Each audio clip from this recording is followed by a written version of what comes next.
Alright, so this is episode 72 for the Australian Grand Prix of Season 5. If you missed the opening episode at Jeddah, then I recommend you go and check that one out, because a late safety car potentially secured us a podium there, second place as well, coming into that from that episode as well. And coming into this episode, huge upgrade for Alfa Romeo of all people, who have jumped, 4 teams? You know, they were the fifth slowest team, and now they jumped Red Bull, Mercedes and Ferrari as well. There's upgrades for all that lot as well. No upgrades for us, because we haven't got any departments upgraded to Spec 3 on the Sashi, Aero or engine. So instead we're just going to cut straight into qualifying in Australia, which I don't know what to make of the new Australia layout, for me, to be honest. It's sort of a half and half. It's not my best track, but it's not my worst, especially on this year's game as well. But you can see there, we're doing the Williams stuff, 17th place. We're hanging out with Norris and Latifi, and that McLaren is like a potting shed on wheels at this rate.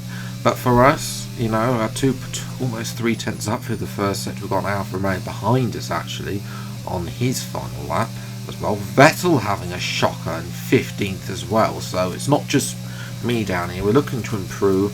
Qualifying's never my best forte, and the AI just get quicker and quicker, and the disparity between qualifying and the race is always larger in these later seasons, especially on the F1 game. It's just the thing, history. It's not just this year's game, that has been in the past as well. So we're 2 tenths off my previous best time. Lost a little bit of time actually because of a horrible corner, turn 9, turn 10. Literally the corner that I hated the most on the old track, and they didn't get rid of it as well. We've made great time though in the final set, to 5 tenths up now as we drop to last place, but we're not going to stay there very long. And I think it's P14, yes, 14th on the grid. And to be honest, we're not too far behind Oscar, so I will take that. Qualifying's not my best forte, especially around a track that it's not my best track, it's not the worst. There's Gasly and Albon at the front. So Alpine, AlphaTauri and Red Bull look great. Alfa Romeo, you can upgrade your car, but you can't upgrade your drivers as well. As McLaren look woeful again. So we'll see what we can do from 14th on the grid. It's time for the race of today's Australian Grand Prix. Hello and welcome from Melbourne, a track modified since we last raced here in Albert Park, and I think with the changes, it's going to be a classic.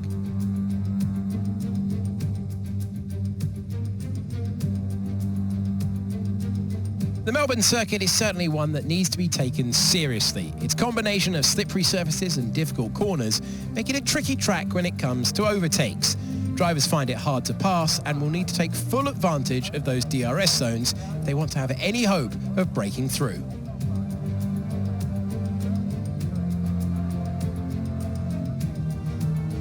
It's time to take a look at our starting grid for today's race. Pierre Gasly lines up on pole position, and Alex Albon lines up alongside. Looking down the rest of the grid, we have Magnussen, Leclerc, Max Verstappen and Ocon, Russell, Sainz, Hamilton and Lance Stroll, Bottas, Oscar Piastri, Sebastian Vettel, Phoenix, Joe, Mick Schumacher, Robert Schwartzman and Lando Norris, Latifi and Yuki Tsunoda. And with preparations almost complete, let's head down to the track. Natalie Pinkham joins me once again in the commentary box. It's fantastic to have you with us today. I'm curious though, how do you think the drivers stop those pre-race nerves from becoming overwhelming when you're lining up on the grid? Well, I imagine they'll be starting to feel the adrenaline as they anticipate the rundown into turn 1, a bit like preparing to go into battle. The unknown situation will bring nerves, but that's a good thing. It'll keep them focused on the moment and on their surroundings as we build towards the start of the Grand Prix.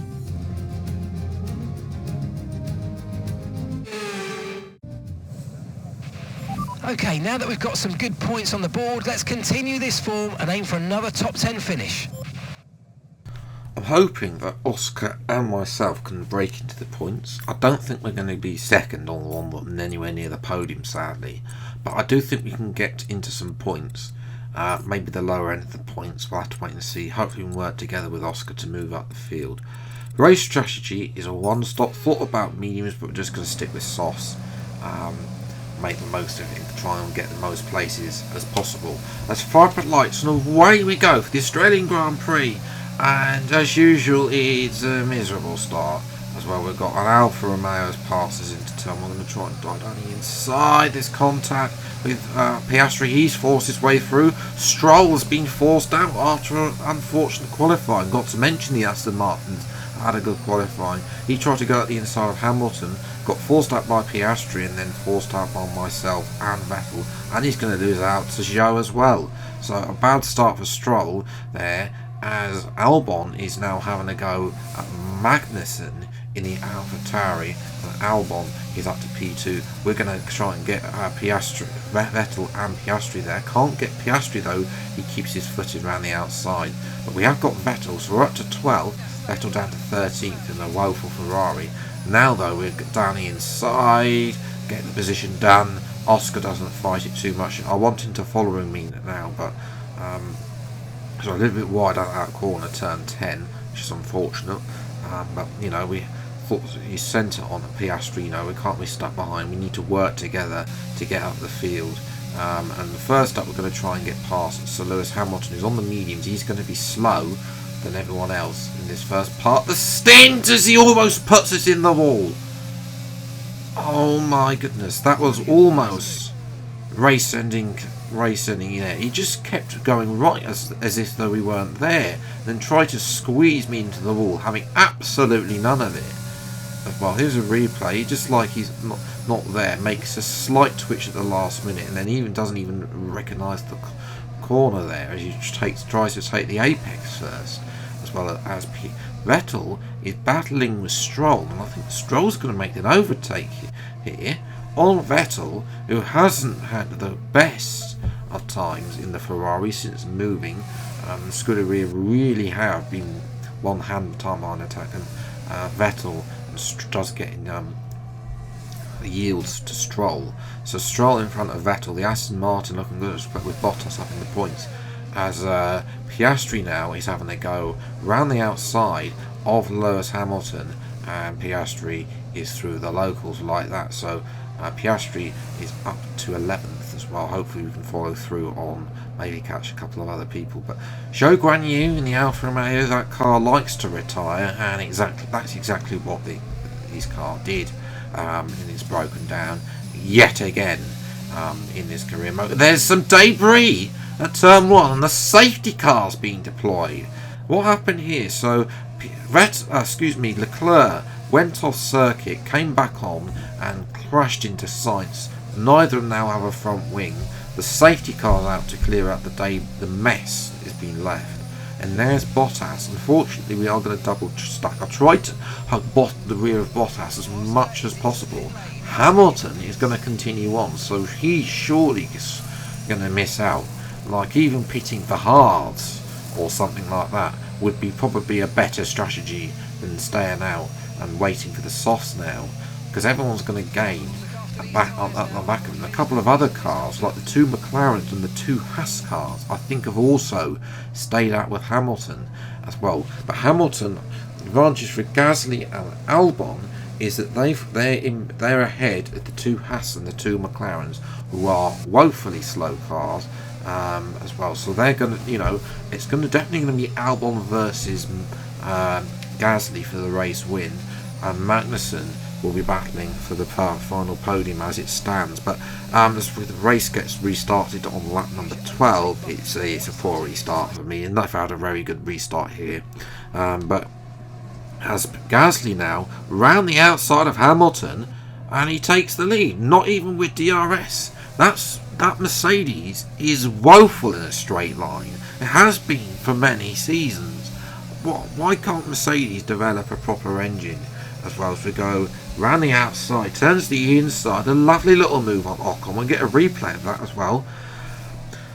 You know, as we almost half on the grass to try and make that overtake, but we eventually did manage to get the position. Second time, you know, unusual to make a position. It's rare to have a overtake at that corner, as well as Hamilton now is being overtaken by Albon. Don't crash, please, as these two have got previous, you know, and Albon, though, he's got the superior straight line speed in an Alpine to Hamilton, to show how poor the Mercedes is in a straight line.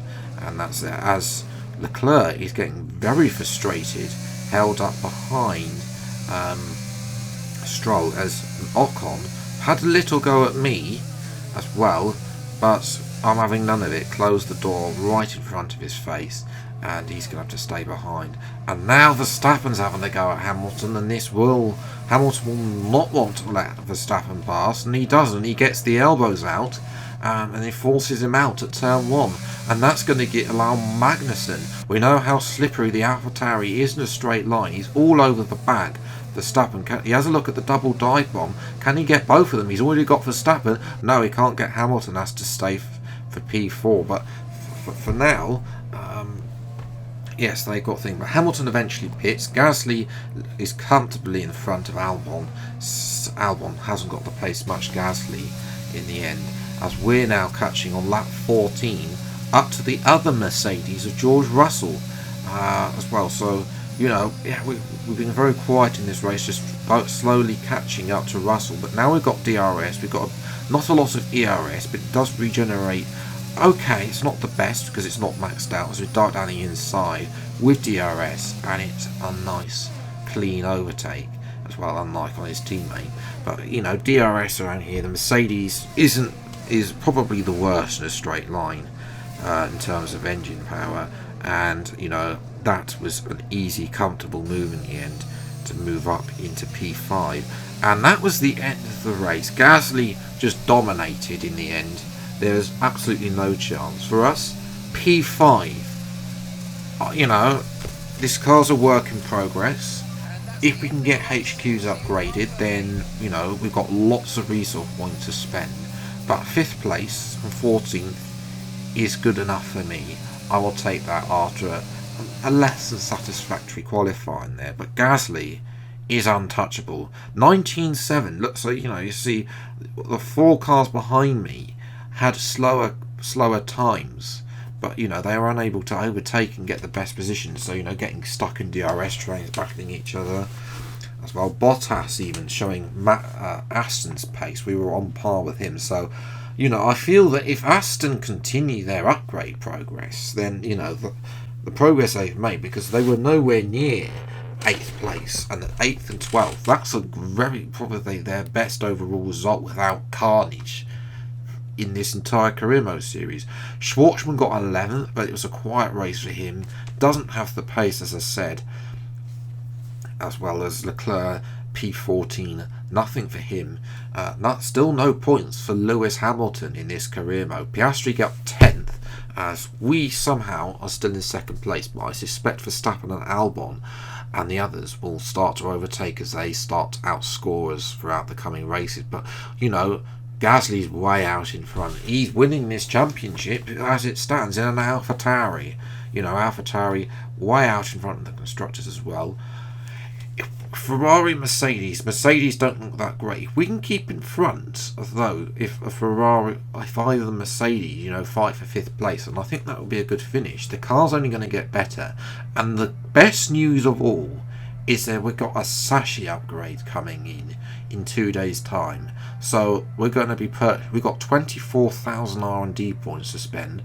We're going to be spending all that on the level 3 Sashi upgrades, pretty much maxing this car out, because, you know, otherwise it's just going to be sitting there. So those upgrades will filter in, I imagine, probably by Silverstone at the latest, probably maybe Austria, depending on if there's a failure or not as well. And then hopefully that will trigger the next department to upgrade, either aero or engine as well. And then, you know, by the end of the season we could have a maxed out Williams, which would be fantastic as well. I don't think we can beat Gasly. He looks supreme in these opening 2 races. You know, he's on Max Verstappen, Lewis Hamilton Schumacher, Vettel levels of dominance this season. But whether or not we can fight for second places, fight for a race win later in the year, upset Gasly's party, we'll have to wait and see. We'll have to wait what the other teams as well can offer. So yes, if you are new around here, then please do get subscribed for weekly Formula 1 content. Until the next video then, I'll see you next time. Take care. Thank you so much for watching. Enjoy your day. Goodbye.